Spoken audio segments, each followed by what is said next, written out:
Nel pomeriggio i funerali del 57enne che si è tolto la vita dopo aver perso un'importante commessa dagli USA. Le parole del parroco: angoscia, ha avuto il sopravvento l'amico imprenditore. Pochi minuti dopo la notizia dello stop venne da me in lacrime. Crack, banche popolari venerdì a Treviso, manifestazione dei risparmiatori ancora più amareggiati dopo la sentenza della Cassazione con un nuovo sconto di pena per l'ex presidente Zonin. Drammatico schianto tra due auto a San Zenone, ferite mamma e figlia sbalzate fuori dalla vettura, una 14enne in ospedale dopo essere finita sotto l'altra macchina. Omicidio di Fontana Fredda, gli interrogatori, il 34enne che ha sparato si dice pentito e ricostruisce il momento del delitto. Il papà: non sapevo dell'arma. Picchiata brutalmente da un uomo con cui aveva avuto una breve relazione, barista del Vittoriese, ancora in ospedale in gravi condizioni, un 35enne a processo. 75 coltellate, non per crudeltà ma per inesperienza. Polemiche dopo le motivazioni della sentenza dell'ergastolo a Turetta. Lo sfogo della sorella di Giulia: pericoloso, Salvini vergognoso. Uomini violenti e aggressivi nei confronti delle donne, 150 casi seguiti dal Centro per il Cambiamento Maschile nella Marca. Pochi fedeli e costi dell'energia in aumento, così il parroco di Fontanelle decide di vendere la chiesetta di via Papa Giovanni XXIII affidandola a una società immobiliare. Potrebbe trasformarsi in un condominio. Bentrovati, buonasera telespettatrici, telespettatori di Antenna 3. Il silenzio, il dolore di Francenigo a Gaiarine in primo piano per questa edizione trevigiana dei nostri telegiornali. A Francenigo, dove nel pomeriggio si è tenuto l'ultimo saluto a Lino Rosada, l'artigiano 57enne che si è tolto la vita dopo aver perso un'importante commessa di lavoro dall'America. L'angoscia ha avuto il sopravvento, le parole del parroco, mentre parla anche l'amico imprenditore che per primo aveva raccolto il suo sfogo.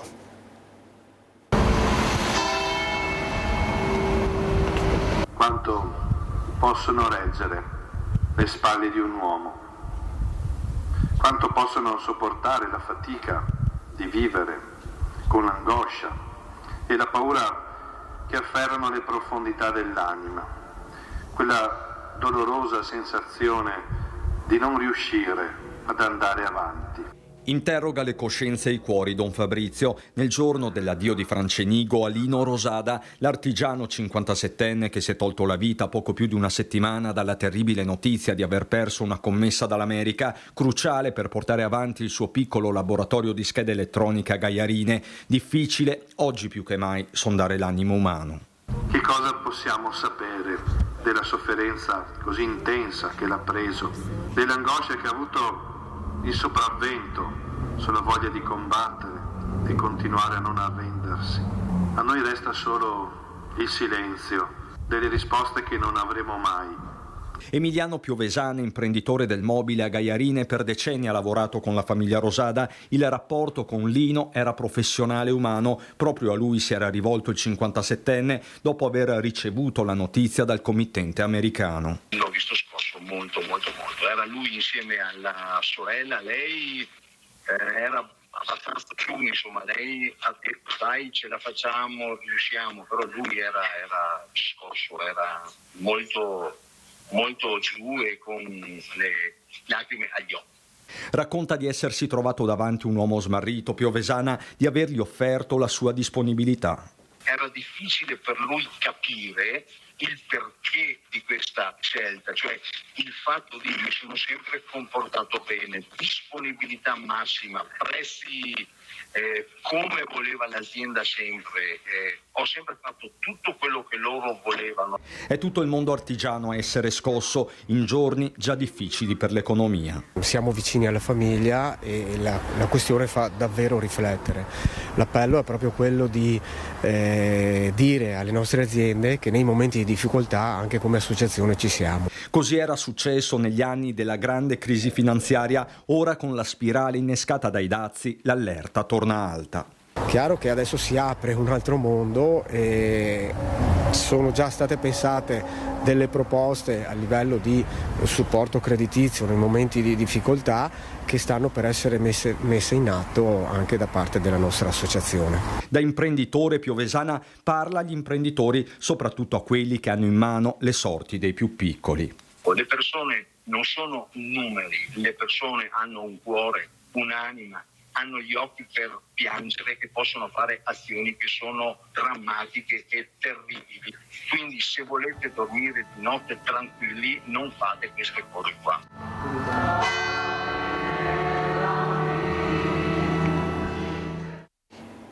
E una scia di dolore, esasperazione, ma anche gesti estremi aveva creato il crack delle popolari venete, un dolore che è diventato amarezza e lo è ancora di più dopo la sentenza arrivata nella tarda serata di ieri della Cassazione, con un nuovo sconto di pena per l'ex presidente della Popolare di Vicenza Zonin. I risparmiatori sono pronti a scendere in piazza anche a Treviso. Francesca Bozza. Dopo 10 anni, nella tarda serata di martedì, la Cassazione ha messo la parola fine alla vicenda del crack della Popolare di Vicenza con una sentenza che prevede per l'ex presidente Gianni Zonin un nuovo sconto di pena rispetto al processo d'appello, quando era stato condannato a 3 anni e 11 mesi e dimezzata rispetto a quella di primo grado. La pena definitiva dunque è di 3 anni e 5 mesi.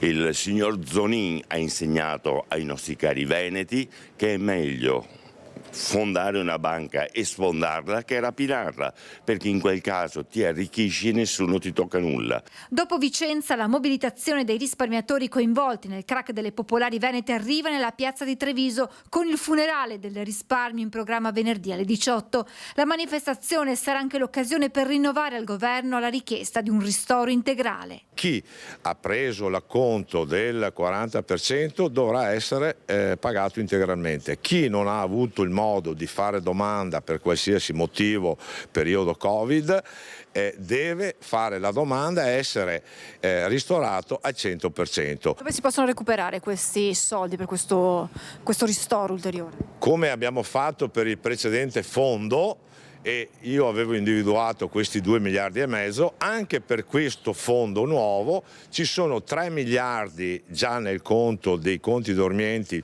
prescritti dopo 20 anni. Dopo le piazze venete, i risparmiatori sono pronti ad arrivare a Roma se le loro richieste non saranno accolte. Abbiamo invitato tutti i parlamentari veneti e attendiamo che si facciano avanti in molti e ci dicano no, la prendiamo in mano noi la situazione e ristoriamo tutti i truffati, comunque i risparmiatori truffati. Questo è fondamentale. Se arrivano e arrivano in numero sufficiente da potersi dare delle garanzie e prendersi degli impegni, a Roma non ci andremo, altrimenti andremo a Roma e andremo a Roma a farci sentire per bene. La cronaca ci porta nella Marca occidentale, violento scontro tra 2 auto intorno alle 13 a San Zenone degli Ezzelini in via San Martino ai confini con il comune vicentino di Mussolente. Nell'impatto uno dei mezzi è carambolato finendo addosso a un capitello votivo rimasto danneggiato e che probabilmente dovrà essere demolito. Ad avere la peggio una mamma di 56 anni e la figlia di 15 che viaggiavano in una delle vetture e che nell'urto sono state sbalzate fuori dall'abitacolo. Una delle 2 è finita addirittura sotto l'altra auto coinvolta. La donna è stata ricoverata all'ospedale di Montebelluna mentre la ragazza ha riportato un trauma cranico ed è stata trasportata con elicottero al Cafoncello. Fortunatamente non sono in pericolo di vita. Ancora da chiarire le cause dell'incidente, fondamentali saranno i rilievi effettuati dalla Polizia Locale dell'Unione dei Comuni della Marca occidentale, intervenuta sul posto insieme ai Vigili del Fuoco e ai sanitari del SUEM 118. In via San Martino a San Zenone degli Ezzelini è giunto subito anche il sindaco Fabio Marina. L'omicidio di Fontana Fredda, in carcere l'udienza di convalida dell'arresto per padre e figlio. A Santabona Treviso il killer Roger Sciota ha reso delle dichiarazioni spontanee. Le indagini per accertare il movente proseguono, saranno visionati anche i tabulati telefonici di vittima e assassino. Daniela Sizia. A casa mia non hanno mai girato armi. Io non sapevo che Roger avesse una pistola, se lo avessi saputo lo avrei fermato. A parlare è il papà del killer, Prensciuta, 66 anni. Le famiglie di origini albanesi, la sua e quelle della vittima, fra l'altro imparentate, si frequentavano da tempo, ma poi è scattato il dissidio per alcuni terreni in Albania. Una discussione iniziata a Sacile già nel tardo pomeriggio del 6 aprile, giorno del delitto. A spiegarlo è il legale del 66enne, l'avvocato Romano Botosso. Lui si era prestato, perché non era presente a questa discussione, si è solo prestato a far da pacere perché quando il figlio gli ha raccontato qual era l'oggetto della discussione, subito il padre ha detto: guarda, siccome le nostre famiglie, tutte queste famiglie sono in pace tra di loro, andiamo a risolvere il problema. Per questo il padre si era recato al locale assieme al figlio, ma la discussione è degenerata, c'è stata una colluttazione. Quando sono arrivati lì subito c'è stata un'aggressione, ma ripeto, ci sono, che non abbiamo visto i filmati, ci sono i filmati che dimostreranno se è così.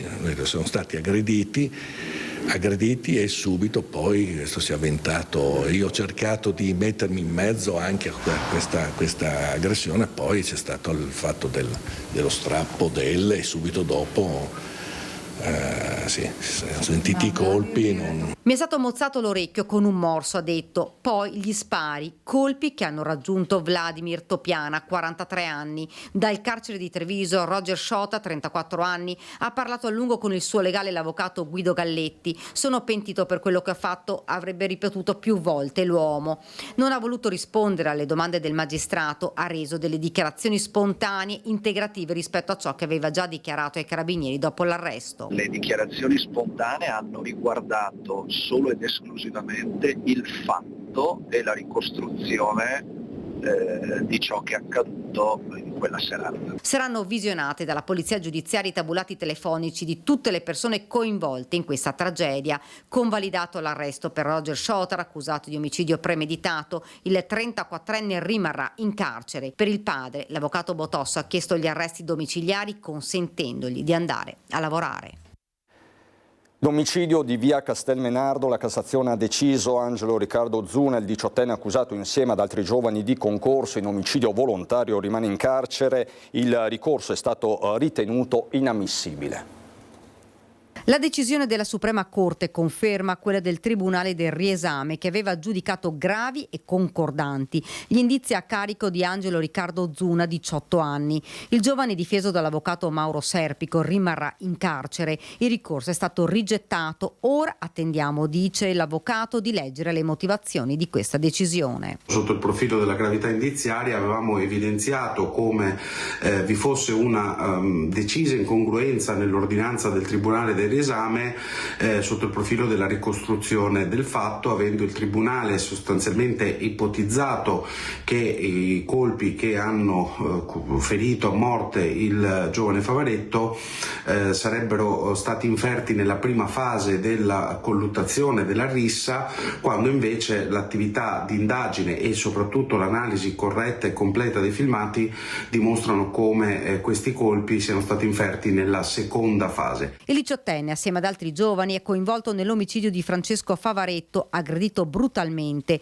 il 12 dicembre scorso in via Castelmenardo, nel cuore di Treviso, picchiato, accoltellato e lasciato sulla strada in una pozza di sangue. Il giovane morì in ospedale dopo alcuni giorni di agonia. Il 18enne sarebbe il ragazzo che nelle immagini teneva ferma la vittima e la colpiva con calci e pugni mentre veniva accoltellata. Intanto valuterò con il mio assistito se sottoporci un interrogatorio davanti al pubblico ministero, in modo da spiegare un attimo la partecipazione dello stesso ai fatti oggetto del processo. 2 le fasi dell'aggressione. Nella prima la vittima è stata accoltellata e ferita con cocci di bottiglia, poi Favaretto si sarebbe rialzato e qui è iniziata la seconda fase della violenza con altri colpi, forse anche uno di quelli letali al collo. Continuano le indagini per chiarire l'esatta dinamica e i ruoli dei giovani coinvolti, che sono una decina. Indagati per ora risultano 5, accusati di concorso in omicidio volontario. Ultima ora di politica, è arrivata la tanto attesa pronuncia della Corte Costituzionale sul terzo mandato. È incostituzionale la legge della Regione Campania che consente al Presidente della Giunta regionale uscente, che ha già svolto 2 mandati consecutivi, di candidarsi per un terzo. La vicenda è quella di Vincenzo De Luca, la legge regionale campana che era stata impugnata dal governo Meloni, legge regionale campana che consentiva al governatore campano Vincenzo De Luca di ripresentarsi alle prossime elezioni. C'è lo stop della Corte Costituzionale. Questa pronuncia guardava l'intero mondo politico nazionale, in particolare quello veneto, perché si tratta di una partita legata a doppio filo alla vicenda di Luca Zaia. Chiedo alla regia se possiamo inquadrare anche il comunicato della consulta della Corte Costituzionale. Sono parole che in questo momento hanno un peso specifico sullo scacchiere politico veneto. Vi do lettura del primo periodo, della prima frase. L'articolo 1 della legge della Regione Campania numero 16 del 2024, dopo aver previsto che non è immediatamente rieleggibile alla carica di Presidente della Giunta regionale chi, allo scadere del secondo mandato, ha già ricoperto ininterrottamente tale carica per 2 mandati consecutivi, ha tuttavia stabilito che ai fini dell'applicazione della presente disposizione il computo dei mandati decorre da quello in corso di espletamento alla data di entrata in vigore della presente legge. Con tale ultimo inciso il legislatore campano ha reso inapplicabile per la prossima tornata elettorale il principio fondamentale del divieto del terzo mandato. Quindi la consulta sottolinea come il divieto del terzo mandato sia un principio addirittura fondamentale per la Carta Costituzionale. Questo significa, come vi abbiamo scritto anche nel titolo in onda, uno stop di fatto per Luca Zaia, perché una sentenza favorevole della consulta avrebbe aperto la partita anche per il Veneto. Chiaramente questa è una pronuncia attesissima e da domani, possiamo dirlo, partirà ufficialmente, forse non da domani ma già dai prossimi minuti, la campagna elettorale per le prossime regionali. Quindi di fatto Luca Zaia, stando a questa pronuncia della consulta, è fuori dai giochi, ma appunto ritorneremo poi alla politica, perché chiaramente questa pronuncia ha un peso specifico. La cronaca, picchiata brutalmente da un uomo con cui aveva avuto una breve relazione, una barista del Vittoriese, ancora in ospedale, pensate, in gravi condizioni. A processo c'è un romeno di 35 anni. Si erano conosciuti in un locale, poi hanno iniziato a frequentarsi, una relazione durata poco, lui geloso ha iniziato ad importunarla, seguirla, fino a quando la donna, una barista 44enne, ha detto basta, una parola che non è piaciuta all'artigiano romeno di 35 anni che ha continuato ad andare nel bar della donna a scriverle messaggi, non la lasciava vivere. Poi ad un tratto lui si è avvicinato, le ha sferrato alcuni pugni in pieno volto, mandandola in ospedale. Ricoverata in rianimazione, quando si è ripresa ha raccontato tutto ai carabinieri. L'uomo è stato fermato e deve rispondere di lesioni aggravate e stalking. Il 35enne ha inoltre il divieto di avvicinamento alla 44enne. Davanti al giudice il 35enne si è chiuso nel silenzio, avvalendosi della facoltà di non rispondere. Un episodio grave che poteva terminare anche peggio. Intanto è bufera non solo politica, dopo che il giudice di Venezia, il Tribunale di Venezia ha depositato le motivazioni per quanto concerne la sentenza di condanna nei confronti di Filippo Turetta. Le 75 coltellate inferte a Giulia Cecchettino non sono dovute a crudeltà ma all'inabilità di Turetta. Questa la frase che ha provocato uno tsunami nel corso della giornata. Oggi sono intervenuti sia Elena Cecchettin, sorella di Giulia, sia il vice premier Matteo Salvini, che abbiamo intercettato a Pordenone. Una sentenza simile, con motivazioni simili, in un momento storico come quello in cui stiamo vivendo, non è solo pericolosa, ma segna un terribile precedente. Se Gino Cecchettin per ora ha deciso di non rilasciare commenti, Elena, la sorella di Giulia, si è invece sfogata con un post su Instagram dopo aver letto le motivazioni della condanna a Filippo Turetta. 143 pagine in cui, tra il resto, si definisce il numero delle coltellate inferte a Giulia, 75, non dovuto dalla crudeltà, ma dall'inabilità e inesperienza dell'imputato. Parole che pesano come macigni per Elena, che scrive ancora: sapete cosa ha ucciso mia sorella? Non solo una mano violenta, ma la giustificazione e menefreghismo per gli stadi di violenza che anticipano il femminicidio. Motivazioni definite vergognose dal vice premier Salvini. Imbarazzante e vergognoso. Imbarazzante e vergognoso nel momento in cui tutti ci stiamo impegnando per ridurre questi odiosi atti di violenza nei confronti delle donne. Dire che 75 coltellate non sono frutto di violenza, ma sono frutto di inesperienza è tragica. Spero che si siano spiegati male, perché se ci fosse veramente scritto così sarebbe drammatico. Ma queste motivazioni, spiega l'avvocato di Gino Cecchettin Stefano Tigani, sono complesse e vanno analizzate bene. La motivazione è complessa, va studiata approfonditamente. Non vorrei si dimenticasse che è una sentenza che ha condannato comunque una persona a un ergastolo molto solido, perché, e lo leggiamo nelle motivazioni bene, la premeditazione è veramente granitica e inscalfibile, se si può dire così, ma anche il mancato riconoscimento delle generiche è solido e ben motivato, però la Corte ha confermato un proposito criminale straordinario. Dopo, sulle circostanze aggravanti non riconosciute, è logico, noi sosteniamo che ci fossero, lo abbiamo detto anche in discussione, per cui non torniamo certo sui nostri passi. Tigani, da tecnico qual è, spiega poi. Non vorrei ragionassimo di pancia, perché sarebbe da parte nostra poco professionale. Siccome noi siamo dei professionisti, restiamo sul tecnico. Il fatto che l'aggravante della crudeltà possa essere giustificato da 75 coltellate non esiste, nel senso che la giurisprudenza richiede comunque di più, o meglio, non è scontato che un numero spropositato di coltellate sia considerabile come aggravante di crudeltà. Noi riteniamo che però non ci fosse solo questo elemento, non c'era solo questo elemento per consentirne il riconoscimento, e su questo andremo certamente avanti. Ci sono dei giorni adesso che ci separano da un'eventuale impugnazione e avremo bisogno di vederci, ma lo faremo a breve anche con Gino, i familiari, poi c'è la questione anche della nonna che non c'è più, quindi sono questioni oltre che di merito anche tecniche che dovremo approfondire. A proposito di violenza di genere, sottoscritto questa mattina in questura a Treviso per la seconda volta il protocollo Zeus. La parola d'ordine è prevenzione, e soprattutto nell'ambito della violenza domestica deve essere prevenzione. Non ci soddisfano le cronache di morti annunciate, non ci soddisfa la repressione, anche perché sono delitti di facile risoluzione. L'omicida sta in casa.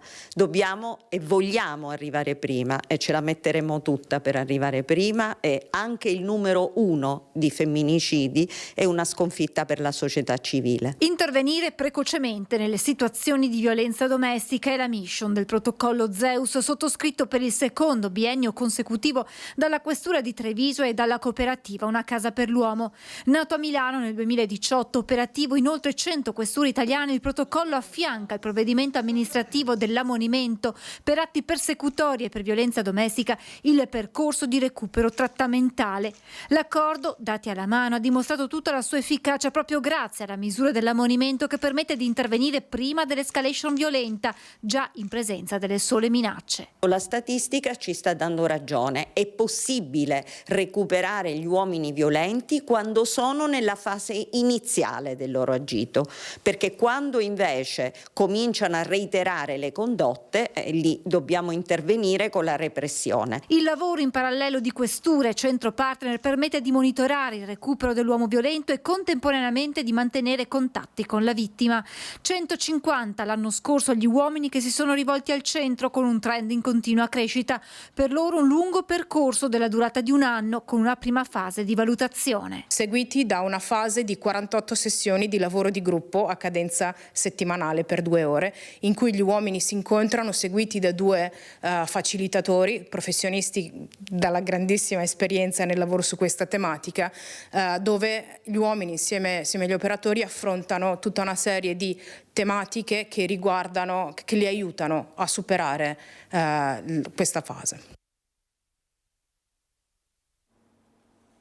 Il collega che avrebbe premuto il bottone di riavvio del macchinario, un preposto alla sicurezza e legale rappresentante della Boccona di Pieve di Soligo, sono le 3 persone per le quali la Procura di Treviso chiederà il rinvio a giudizio per la morte di Anila Grisciai, la 26enne operaia vittima dell'infortunio mortale avvenuto il 14 novembre del 2023 nell'azienda. I 3 sono accusati a vario titolo di omicidio colposo e violazione delle norme sulla sicurezza. Nel primo pomeriggio di quel giorno la macchina che ha ucciso Anila sarebbe andata in blocco. Ad avvisare chi vi stava lavorando, cioè il collega della Grisciai che avrebbe premuto il tasto di riaccensione, era anche scattato un allarme sonoro accompagnato dall'accensione di alcuni lampeggianti. L'uomo avrebbe quindi allertato la 26enne che era il suo responsabile. La ragazza sarebbe entrata nel macchinario e si sarebbe adoperata per risolvere il problema che aveva causato il blocco. La procedura sarebbe durata circa mezz'ora, poi il dramma ripreso anche dalle telecamere interne.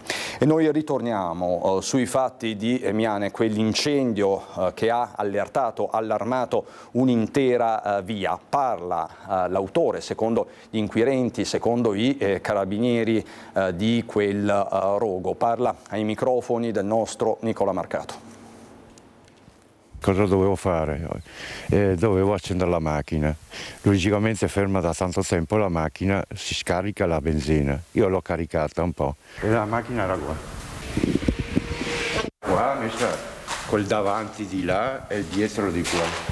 E qua ho il tappo, io l'ho caricata con questa tanica qua, sarà stata qua così, l'ho riempita quello che bastava e io mi sono inceppato qua.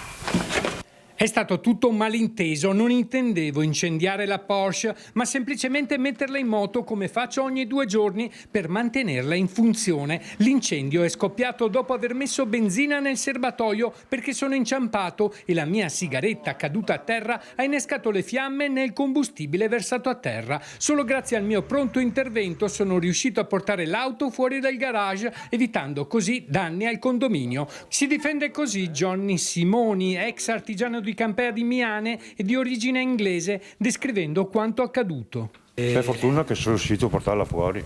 Ma si vede ancora l'accelerata, ho colpito questo. Ha colpito questo. E si vede la sgommata perché sennò si piantava la macchina sul garage. Salendo in auto le fiamme lo hanno ustionato in più parti del corpo. Tutti ustioni, bracci, faccia. Il maglione era tutto preso a fuoco. Sono riuscito a portarla più lontano possibile, ma era impossibile, era troppo caldo dentro. E in quel momento, quando ho sceso, ho chiuso la porta. Io col telecomando ho fatto aprire il portellone dietro perché così scaricava tutto il fuoco operario. Perché sennò se io la lasciavo chiuso e prendevo, non so cosa poteva succedere qua, poteva succedere anche peggio. Era pericoloso perché ci sono le tubature del gas. Anche tubature del gas. La gente qui si deve chiamarsi fortunata che non è stato preso fuoco dentro all'interno. Io ho avuto il coraggio di montare su in macchina e portarla fuori. L'uomo respinge anche le accuse che lo descrivono come una persona pericolosa. Simoni ammette di aver avuto dissapori con i vicini, ma precisa che si è trattato esclusivamente di questioni condominiali e di vicinato originate, a suo dire, da sentimenti di invidia. Io non sono cattivo, sono una persona che ha aiutato anche tante persone. La gente parla e non mi conosce, è inutile che si faccia 100.000 idee. Adesso per noi la pubblicità, poi ripartiamo dallo stop al terzo mandato, perché c'è la pronuncia, come vi ho riferito poco fa, della Corte Costituzionale. Fra poco.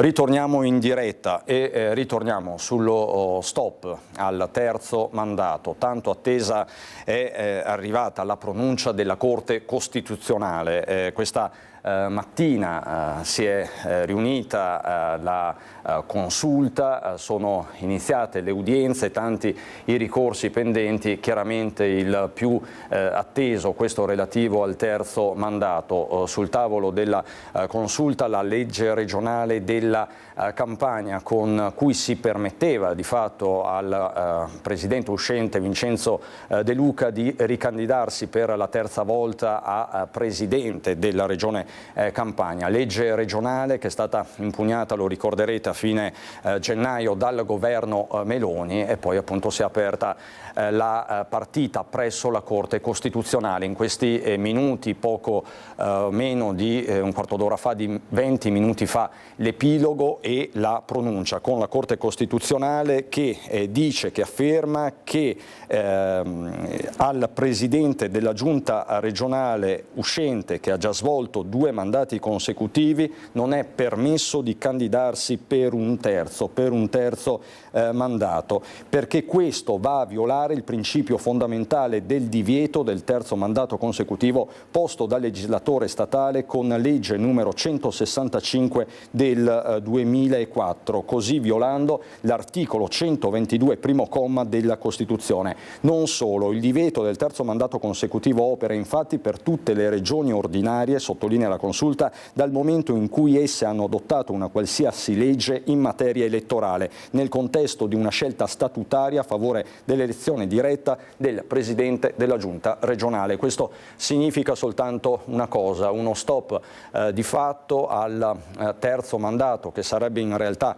il quarto, per il presidente uscente del Veneto Luca Zaia. Ci sono le prime dichiarazioni da parte del Partito Democratico, per esempio il senatore Andrea Martella, che dice: la Corte Costituzionale mette la parola fine a un teatrino durato mesi e divenuto ormai stucchevole, animato da una maggioranza in crisi di identità e da un presidente che dopo 15 anni consecutivi al governo del Veneto ancora non pensa sia abbastanza. Come abbiamo detto da tempo, la lunga era di Zaia è finita. Queste le parole di fuoco che arrivano dal segretario del Partito Democratico del Veneto Andrea Martella. Perché? Perché questa decisione di fatto della consulta della Corte Costituzionale apre, come dicevamo prima, apre la stagione elettorale in Veneto e apre la partita sia all'interno del centrodestra e del centro-sinistra. Ieri sera se ne è parlato a lungo a Ring, in studio con il vice direttore Ferdinando Avarino e per esempio la capogruppo del PD Vanessa Camani ha lanciato una proposta, anzi ha fatto un vero e proprio appello pubblico ad Antonella Viola. Una donna intanto, e questo depone assolutamente a suo favore, che ha dimostrato di avere delle competenze tecniche e anche il coraggio di dire delle cose scomode.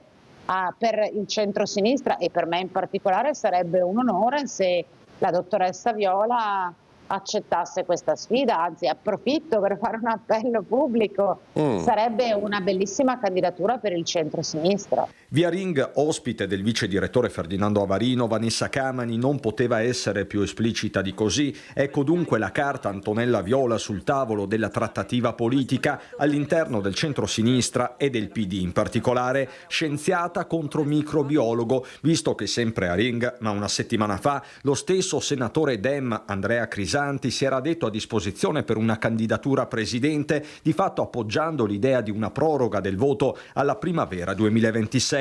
Troppo poco il tempo per fare una campagna elettorale, il Crisanti pensiero cui ribatte punto su punto Camani. Non credo sia così, quindi diciamo è un'opzione che Crisanti valuta. Perfetto. È un periodo ipotetico dell'irrealtà, diciamo. Cosa? Che lui sia candidato o che si spostino le elezioni? Allora, io credo che ci sia una linea del partito che è decisa dal gruppo in Consiglio regionale, dalla segreteria regionale, che è quella di chiedere fortemente il voto a scadenza naturale, cioè settembre, ottobre. Ma da ring non partono segnali solo alla volta del centrosinistra. Eclatante il risultato del sondaggio che di fatto incorona Roberto Vannacci, vice di Salvini, ipotesi osteggiata da buona parte dei colonnelli della Lega in Veneto. Più dell'80% di chi ha partecipato al televoto vede bene il generale come spalla destra del leader, uscito fortificato dal congresso di Firenze e che proprio a Vannacci ha consegnato con tutti gli onori del caso la tessera di partito. Però c'è questa pronuncia cambia letteralmente le carte in tavola. Prima vi ho fatto sentire, vi ho detto brevemente le dichiarazioni, sintetizzato le dichiarazioni di Andrea Martella, ma adesso sono in grado di farvelo sentire. Così il segretario del PD Andrea Martella commenta la pronuncia della Corte Costituzionale sullo stop al terzo mandato. Martella. La sentenza della Corte Costituzionale sulla legge della Regione Campania mette fine anche al teatrino sulla possibilità per Zaia di candidarsi un'altra volta alla guida della Regione Veneto. La sentenza è chiara, l'era Zaia finisce qui, non potrà ricandidarsi, ora basta giochetti, basta menine, si fissi anche al più presto la data dell'elezione e si voti. Il Veneto ha bisogno di un nuovo ciclo politico, di nuove energie e di nuove idee.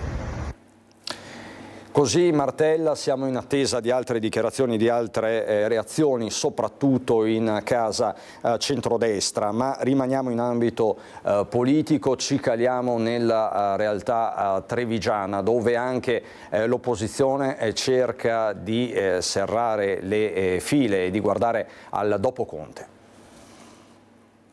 Ci sarà la musica al locale di Via Bailo che farà da sottofondo a una serata che invece sarà tutta politica. Una nuova stagione per Treviso, così si chiama l'evento promosso da tutto il centro-sinistra, PD, Alleanza Verdi-Sinistra, 5 Stelle e le liste civiche che la scorsa tornata elettorale hanno remato nella stessa direzione, e cioè quella contraria all'attuale giunta Conte. Noi vogliamo una politica che parli di idee, di prospettive, di bisogni, di soluzioni per i cittadini. Noi vogliamo parlare delle nostre idee e condividerle con i cittadini. È un percorso lungo, ma che vuole costruire vogliamo costruire con l'aiuto di tutti i cittadini, e quindi cominciamo con questo primo appuntamento. Una chiamata raccolta dei cittadini per aprire un dialogo e soprattutto far interagire i partiti. Creare una coalizione appunto che abbia dei valori condivisi e che parli con i cittadini, quindi non un'elite di pochi potenti che decidono per i cittadini. Un'alternativa che vada oltre ai singoli partiti o alle singole liste civiche che oggi sono in Consiglio Comunale, che oggi abitano la politica cittadina. Vogliamo andare oltre e cominciare a parlare fra di noi e alla città. Un modo per non arrivare impreparati alle prossime amministrative, ma anche parare il colpo nel caso in cui Mario Conte alle regionali possa prendere un posto tra le poltrone di Palazzo Balbi. Un punto di partenza che vogliamo avere verso le elezioni che saranno fra molto tempo, ma noi non vogliamo che questa coalizione che appunto si sta cominciando a organizzare per costruire un'alternativa per il governo della città nei prossimi anni non si faccia trovare all'improvviso sprovvista di candidati, non solo, ma anche di programmi e di idee per il futuro. Appuntamento che si ripeterà anche nei quartieri. Ma una reale volontà di coalizzarci appunto insieme alla popolazione per una Treviso vera che sfrutti le opportunità, la ricchezza e la bellezza di cui dispone e la metta a disposizione dei cittadini per offrire una migliore qualità della vita. Voltiamo pagina, andiamo a Fontanelle, dove il parroco ha deciso di vendere la chiesetta di via Papa Giovanni XXIII, tra il benestare della curia e il malcontento di qualche cittadino. Pochi fedeli e costi dell'energia in aumento. Nasce dal calo delle persone che frequentano la messa, che frequentano la vita parrocchiale, nasce da un bisogno economico, nasce anche da una strategia che dobbiamo forse mettere in atto con coraggio per una pastorale più efficace. Una scelta che non si può dire facile, quella della vendita della chiesetta della parrocchia di San Pietro Apostolo a Fontanelle. Troppo pochi i fedeli che la frequentano, troppo vuote le panche alle messe che durante la settimana Donezio celebra. Allora ecco la decisione: vendere con il benestare della curia diocesana, ma nonostante qualche malcontento tra i cittadini. Qui c'è ancora una fede religiosa abbastanza presente.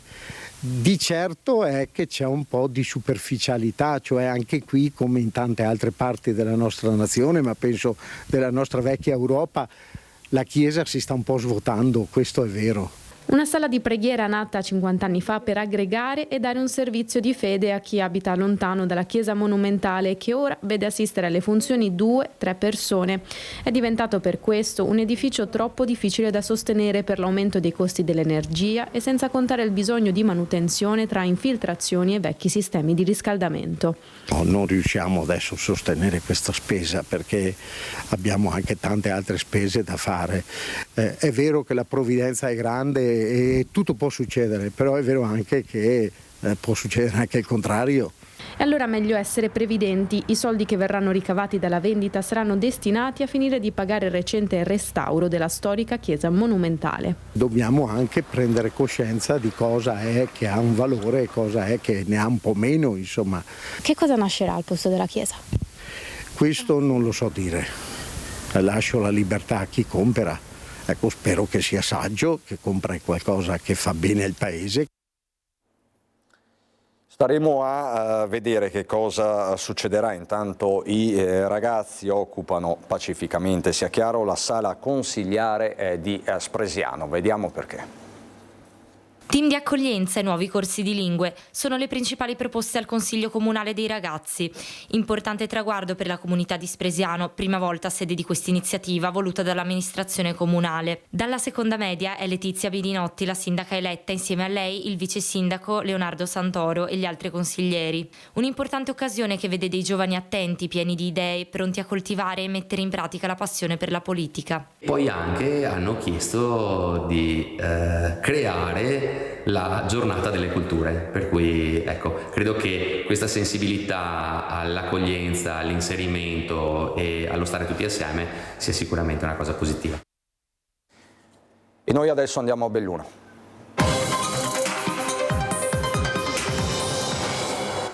A Belluno i temi dell'economia in primo piano, ma non possiamo non partire da un aggiornamento dell'ultima ora che arriva dalla Casa Bianca. Dietro front di Trump, via i dazi per 3 mesi. È una decisione clamorosa, inattesa, com'è ormai nello stile del presidente americano. Dazi quindi che vengono tolti per 3 mesi, ma non per la Cina. Per Pechino si porteranno le tariffe fino al 125%. Bessent, che è il segretario del Tesoro USA, che dice il problema è la Cina, troveremo una soluzione con i nostri partner commerciali. Quindi forse si sta per distendere il clima dopo giorni tesissimi con il crollo delle borse, anche oggi principali listini che hanno chiuso al ribasso, chiaramente economia finanziaria ma anche economia reale. Come sapete le industrie del territorio, le imprese grandi e piccole erano allarmate. Nella giornata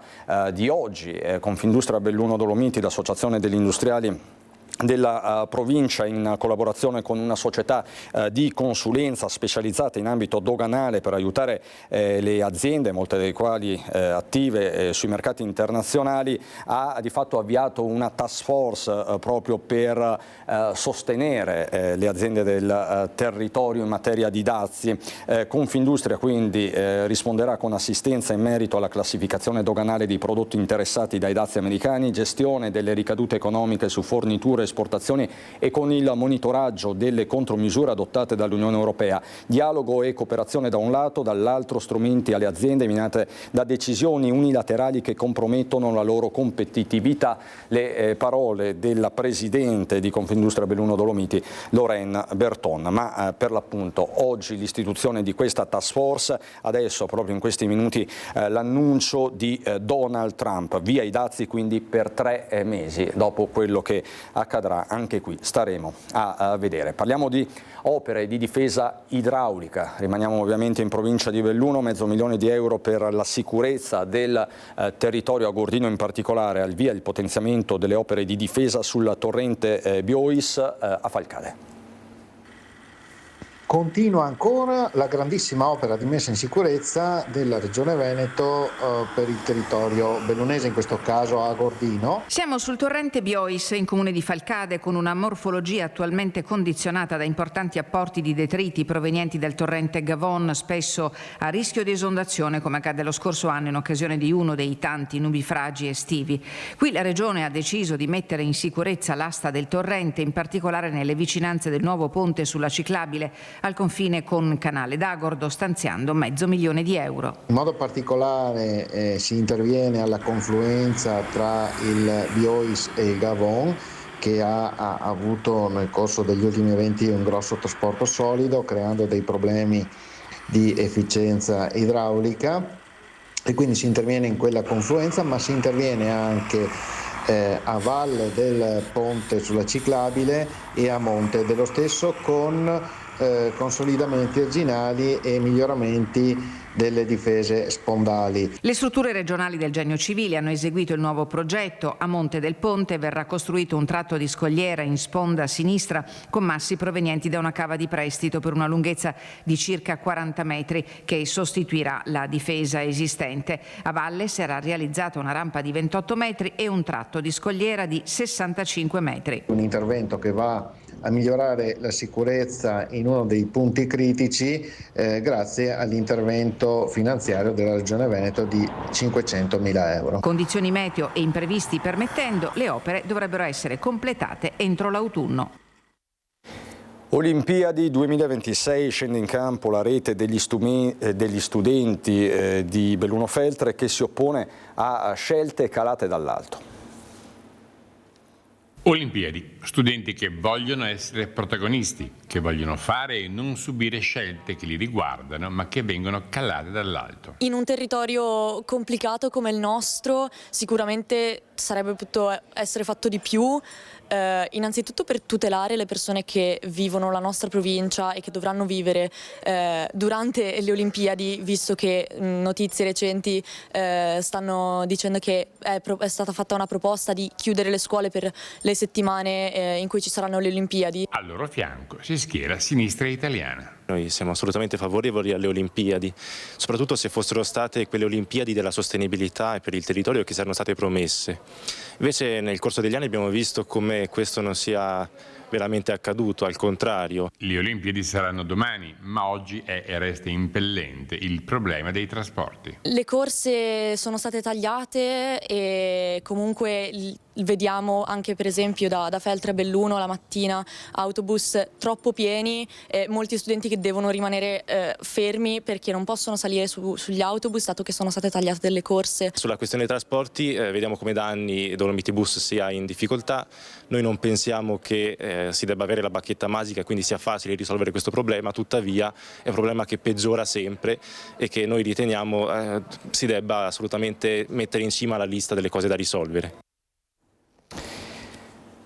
E adesso rimaniamo a Belluno e parliamo del conto alla rovescia per la grande mostra dedicata ad Andy Warhol. 92 opere, una selezione preziosa per raccontare il percorso artistico di Andy Warhol, il genio della pop art che il comune di Belluno ha voluto omaggiare con una mostra a Palazzo Fulcis. Vernice il 19 aprile, apertura al pubblico fino al 29 giugno per dare corpo e sostanza a un progetto risultato di una sinergia importante tra l'amministrazione e un gruppo di imprenditori privati. È davvero una grandissima opportunità per scoprire uno degli artisti più poliedrici ed eclettici del XX secolo. Anticipata da una polemica sfociata in interrogazioni presentate all'ultimo Consiglio Comunale da maggioranza e opposizione, la mostra, annota il sindaco De Pellegrin, è un evento internazionale che richiamerà numerosi visitatori e Belluno si sta preparando ad accoglierli. Il percorso espositivo si snoderà tra le sale del Museo Civico in un dialogo ideale con le collezioni permanenti. Un modo per cibarsi dell'anima, che è proprio quello della cultura, e di garantire anche, se vogliamo, un significativo, si spera e si crede, indotto economico-turistico alla città, una città meravigliosa. Le opere provengono dalla collezione Rosini Goodman Collection e sono già state esposte in mostre e spazi privati internazionali. Un viaggio nell'universo visivo di uno degli artisti più influenti del XX secolo attraverso opere iconiche, serigrafie e ritratti che hanno segnato l'immaginario collettivo, dai celebri volti di Marilyn Monroe alle Campbell Soup. Per seguire online le tappe di avvicinamento all'apertura dell'evento, il Comune ha attivato i canali social Facebook e Instagram e un sito internet www.andywarholbelluno.it, dove sono disponibili anche le informazioni per l'acquisto dei biglietti.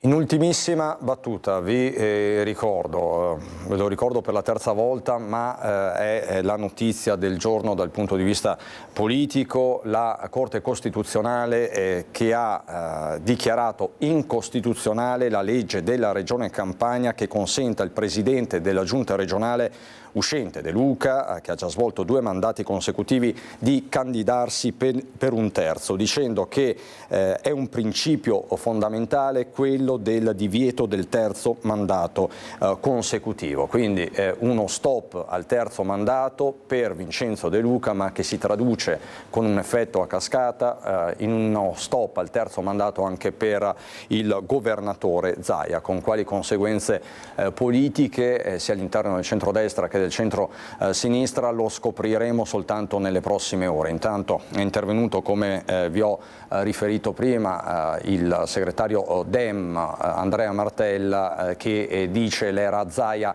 è finita. Il secondo fronte di giornata, la sospensione dei dazi, il dietrofront di Donald Trump, ma non per la Cina. Questo ha effetti chiaramente concreti anche sulle aziende del territorio. È da una settimana che vi parliamo di dazi, delle preoccupazioni del mondo del prosecco, della manifattura. Insomma, come vedete, tante le notizie di giornata e tante anche le ultime ore. Per il momento è davvero tutto, sia da Treviso che da Belluno. Subito dopo la sigla c'è il meteo. Buona serata.